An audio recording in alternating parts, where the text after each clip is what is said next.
ओडिया प्रेरणादायक गल्प समस्त जीवन रे एक कहानी थाए।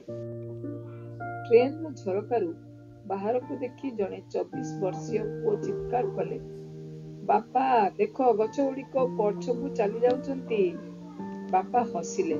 पाखरे बसिथिबा एक युव दंपति 24 वर्षीय युवकर पिलालिया आचरण को दया दृष्टि रे अनेइले। हठात पुणी युवक जनक कहिले, बापा देख मेघ गुड़िक आम सहित दौड़ुचंती।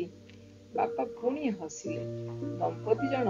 दंपति निजको प्रतिरोध करि पाले नाही एवं वृद्ध व्यक्ति को कहिले, तुमे कहीं तुम पुओ को एक भल डाक्तर पाखक नहीं जाऊना?